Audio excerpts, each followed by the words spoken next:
Olá, boa noite. Veja no Brasil TV desta quarta-feira, dia 22 de setembro. Uma criança de 7 anos e um jovem são libertados depois de quase 16 horas de negociação em Belo Horizonte. Operação contra o tráfico de drogas prende 9 pessoas e apreende R$750 mil na casa de um dos alvos. O corte de verbas e a falta de médicos e enfermeiros reduzem vagas num dos maiores hospitais de alta complexidade no Rio de Janeiro. E ainda, no dia do Rio Tietê, a gente te mostra o trabalho de voluntários que se unem para retirar o lixo do leito do rio. Agora no Brasil TV.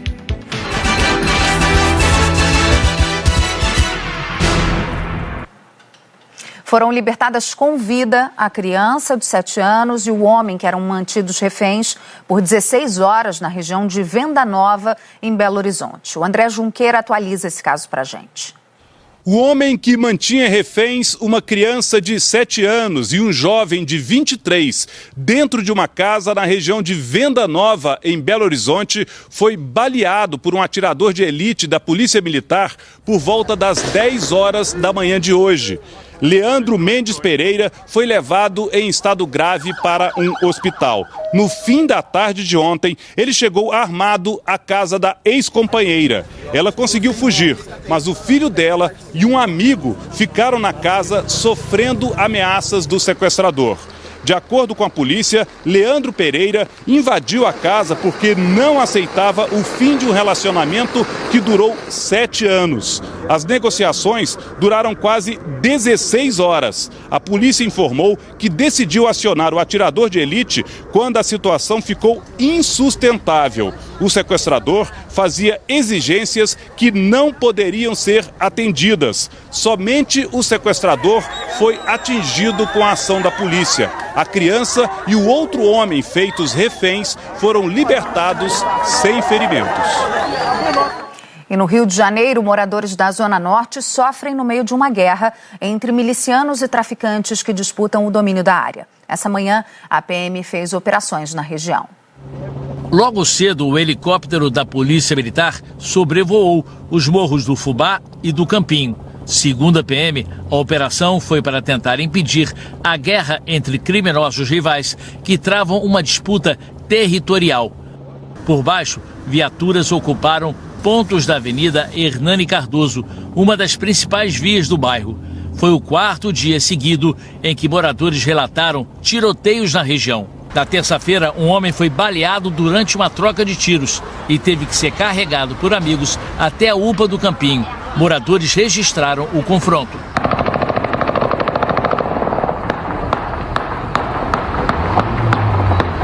Esse carro, que estava estacionado numa rua, foi atingido por 3 tiros de fuzil.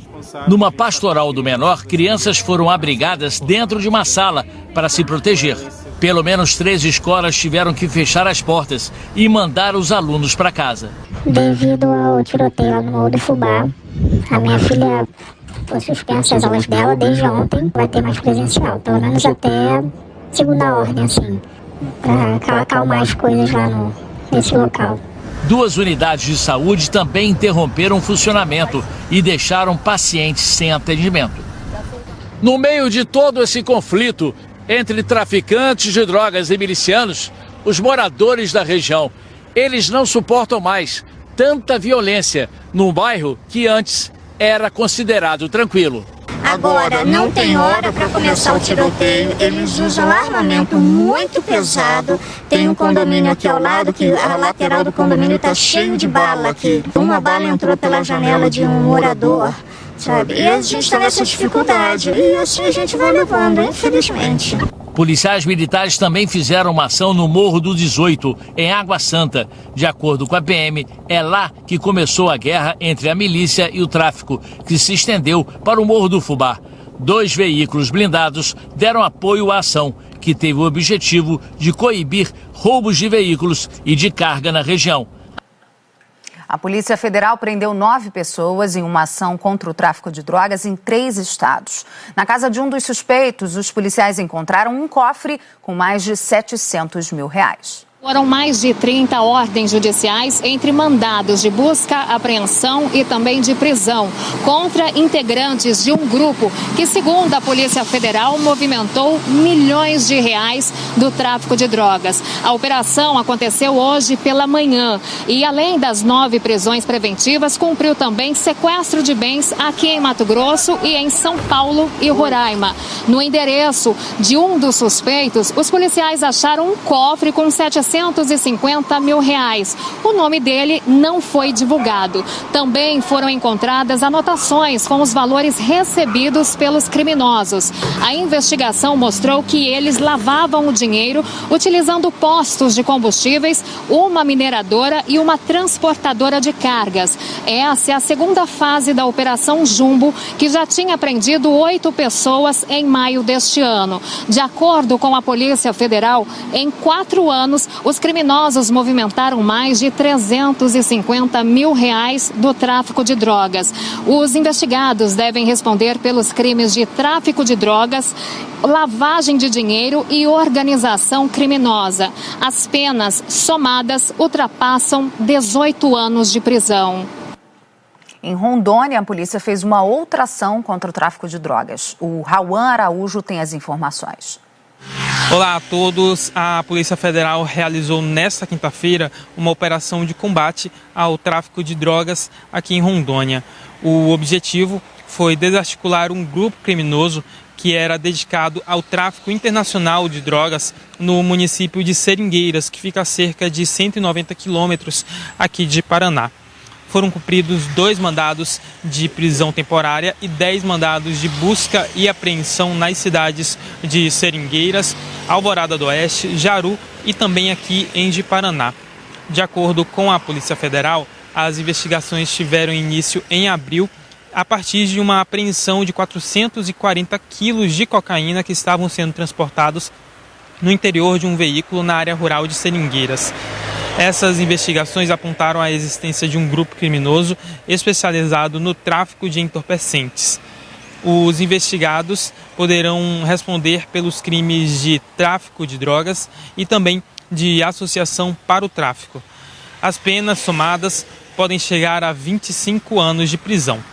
De Paraná, Rauan Araújo.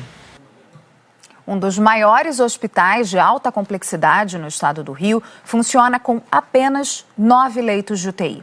O corte de verbas e a falta de médicos e enfermeiros fizeram mais vagas serem fechadas no Hospital do Fundão. Os pacientes passam dias em cadeiras na emergência. De mal a pior. A parte dos fundos escancara o abandono. Tem lixo hospitalar espalhado para todos os lados. Lá dentro, na emergência, pacientes em cadeiras e nos corredores. O Hospital Universitário Clementino Fraga Filho demitiu 457 profissionais de saúde no fim de agosto e fechou mais de 80 leitos. A direção informou que a verba extra obtida durante a pandemia deixou de ser depositada. Quem ficou sente os reflexos no dia a dia. Um médico que prefere não se identificar relata como têm sido os atendimentos na emergência. A gente tem pacientes que ficam, às vezes, a internação inteira, 7, 10 dias, instalados em cadeiras. Esses pacientes são idosos, muitas vezes com mais de 80 anos, 90 anos, com múltiplas comorbidades gravíssimas, que são aqui atendidos exatamente por isso. E esses pacientes acabam tendo que ficar durante toda essa internação numa situação indigna, numa situação subhumana. Na página oficial, em uma rede social, o Hospital do Fundão orienta os seus pacientes que, porventura, precisarem de atendimento emergencial, busquem em unidades do Sistema Único de Saúde próximas de sua residência. A situação chegou ao limite para quem trabalha aqui. Muitos profissionais dizem que tem sido comum darem plantão completamente sozinhos na emergência. Emergência essa que tem ficado lotada por causa da falta de vagas para internação. Segundo o censo hospitalar, dos 345 leitos aqui do Hospital do Fundão, 145 foram fechados por causa da falta de médicos e enfermeiros. A gente não tem funcionário, tem dia que está ficando um médico só no plantão noturno, então mesmo os pacientes graves não conseguem ser atendidos. Em agosto, a reitora da Universidade, Denise Pires, alertou que o corte de verbas para a UFRJ teria impacto no atendimento de toda a rede SUS. Hoje, o hospital, que é referência nos tratamentos de alta e média complexidade para todo o estado, só tem 9 leitos de UTI funcionando. Na unidade coronariana para pacientes graves, só há 8 leitos em atividade. 10 estão fechados. Isso gera, além dos pacientes internados em cadeiras, várias vezes atendimentos no chão, atendimentos de forma completamente inapropriada, pela ausência de leitos de retaguarda também, para um paciente que chega mais grave. A direção do Hospital do Fundão disse que a redução de leitos vem acontecendo desde o ano passado e que o hospital chegou a ter 310 leitos na pandemia, mas que hoje são 186 leitos funcionando e que se organiza para que o impacto da redução no número de leitos seja o menor possível e que não pode estender os contratos temporários por causa da falta de verbas. Nós entramos em contato com o Ministério da Educação para falar sobre a falta de investimento no hospital da UFRJ, mas ainda não tivemos resposta. A Organização Pan-Americana de Saúde, a OPAS, anunciou que o Brasil e mais 3 países das Américas estão com risco muito alto de volta da poliomielite, também chamada de paralisia infantil. A Daniela Vasconcelos tem as informações. Segundo a OPAS, os países com maior risco da volta da poliomielite são o Brasil, República Dominicana, Haiti e o Peru. E o mais grave é que o Brasil, segundo deles, com mais risco da poliomielite só fica atrás do Haiti. Por que esse risco aumentou tanto? Porque a cobertura vacinal regional nesses locais caiu cerca de 79%. Segundo o que é recomendado pela Organização Mundial da Saúde, é 95%. Hoje no Brasil, no estado de São Paulo e aqui na capital, a cobertura vacinal da polio não chega nem a 50%. E como esse vírus ainda existe no mundo, e está circulando aí em alguns países, as nações menos protegidas correm risco, claro, de ter essa doença circulando novamente. Aí a arma que a gente tem contra essa doença é a vacinação. Foi publicada hoje no Diário Oficial a lei que obriga os planos de saúde a cobrirem tratamentos que estão fora da lista da Agência Nacional de Saúde Suplementar. A proposta foi aprovada pelo Congresso em resposta a uma decisão de junho do Superior Tribunal de Justiça, que tinha determinado a cobertura obrigatória apenas da lista de procedimentos da ANS. Agora, pela lei, as operadoras devem custear os tratamentos que estão fora dessa lista, desde que eles tenham a eficácia comprovada pela ciência ou que tenham sido recomendados pela Conitec, que é a Comissão do Ministério da Saúde, ou por algum órgão de avaliação de tecnologias em saúde com renome internacional. Brigadistas e fiscais do IBAMA fazem uma grande operação para combater o fogo e o desmatamento ilegal em terras indígenas do Maranhão. A operação mobilizou dezenas de agentes do IBAMA escoltados pela Polícia Militar e se concentrou no entorno da terra indígena Canabrava, na região central do Maranhão. Esta carvoaria, com 28 fornos, foi demolida. Segundo os fiscais, o carvão produzido aqui vinha de madeira extraída ilegalmente. O IBAMA também recebeu reforço de brigadistas de várias etnias. O grupo combateu incêndios florestais na terra indígena Araribóia, uma reserva com 400 mil hectares, numa área de transição entre o Cerrado e a Amazônia brasileira. Eles denunciam que madeireiros e caçadores estão colocando fogo na floresta. Tem uma justiça para as pessoas que queimam a mata também. Vem tocando fogo na mata. Eu sei que a mata, eu não queimo ela assim, o fogo não pega assim por conta também. Tem alguém tocando fogo. As equipes montaram 4 bases dentro do território. Os brigadistas usam carros para fazer o monitoramento com patrulhas nas áreas de risco e também fazem a limpeza dos aceiros, que são trilhas no meio da vegetação, usadas para evitar o avanço do fogo. Os brigadistas trabalham em várias frentes como esta para impedir que os incêndios atinjam o refúgio dos Auaguajás, uma das últimas tribos nômades da Amazônia brasileira. Esta equipe foi chamada para fazer uma queimada controlada numa área de mata que será usada para plantio de lavouras. Apesar da experiência das equipes, que são do Maranhão, do Piauí e do Tocantins, é uma operação arriscada por causa do calor e porque venta muito nesta época do ano. Segundo os brigadistas, trabalhos como este impediram o avanço de 5 incêndios, só este mês, na terra dos Auaguajás. É uma ação importante para a preservação da natureza e das comunidades. Os guajajaras dizem que pelo menos 60 indígenas vivem isolados sem nenhum contato com outros grupos, nesta região da Terra Araribóia. Temporada muito crítico, né? No período seco.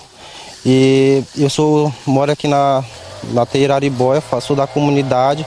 E eu acho muito importante essa prevenção aqui para não deixar o fogo pular para invadir a mata, né? Onde nós temos nossos parentes, que é nossos parentes isolados. E é muito bom o trabalho dos brigadistas.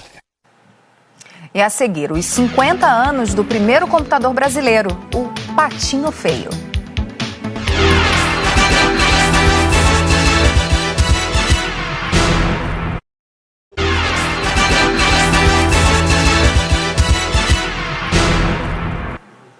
Brasil TV de volta com as informações de um ato contra a repressão na PUC de São Paulo, que marcou os 45 anos da noite em que 500 estudantes da universidade foram presos durante um protesto contra a ditadura militar. Ananda Apple acompanhou.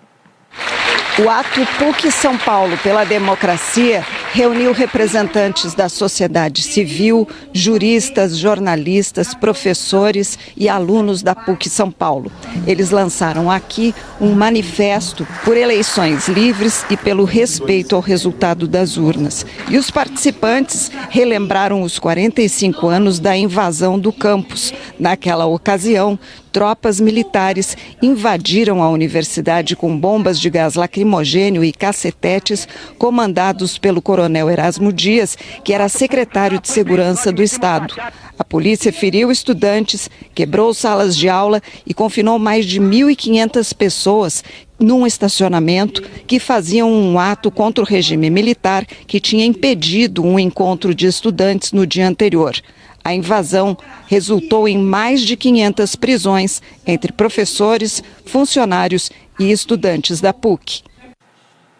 E a gente fala agora do aniversário de 50 anos de um ilustre brasileiro. Ele nasceu nos laboratórios da USP e foi apelidado de Patinho Feio.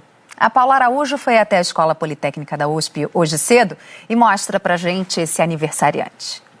Eu estou do lado aqui do aniversariante mesmo, que é este computador que ganhou o nome de Pato Feio. Esse aqui é o nome oficial mesmo, tudo começou numa brincadeira entre os pesquisadores e aí virou oficial, mas eles chamam carinhosamente de Patinho Feio. Ele levou 3 anos, para ser planejado, um ano todo sendo construído e aí foi inaugurado em 1972. E aqui do lado, vou pedir para o Luiz Silva mostrar pra gente, olha só, a impressora que foi utilizada na época. E como é que funcionava, tá? Eles digitavam, como não tinha monitor, esse computador, que não tá funcionando agora, tá? Só pra gente ver.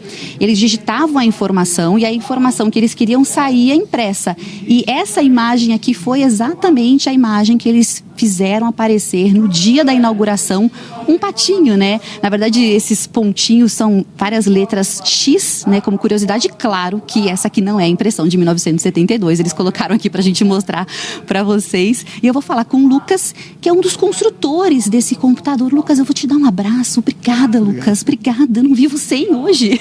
Mas na época foi um grande desafio, Qual foi a principal loucura que vocês pensaram e agora? Bom, a principal loucura foi fazer um computador que funcionasse e mostrasse que a indústria nacional brasileira era capaz de construir um produto desse tipo. Nós estávamos ainda numa fase muito preliminar da área digital e precisávamos vencer essa etapa.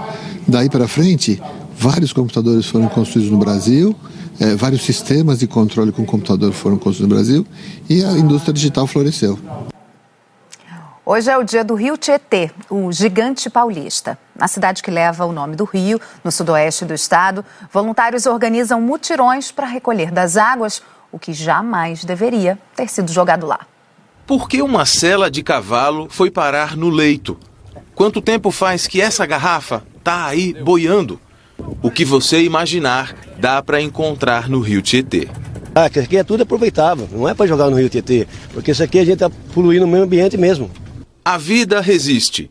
Esse trecho tem uma superpopulação de capivaras, apesar do lançamento de esgoto no rio ser constante. Também vimos tartarugas e aves de diversas espécies. Bulhão, marrecas, patos, muita diversidade mesmo de animais ainda na região, embora todo esse lixo que a gente encontra por aqui. O rio não precisa acontecer isso que está acontecendo.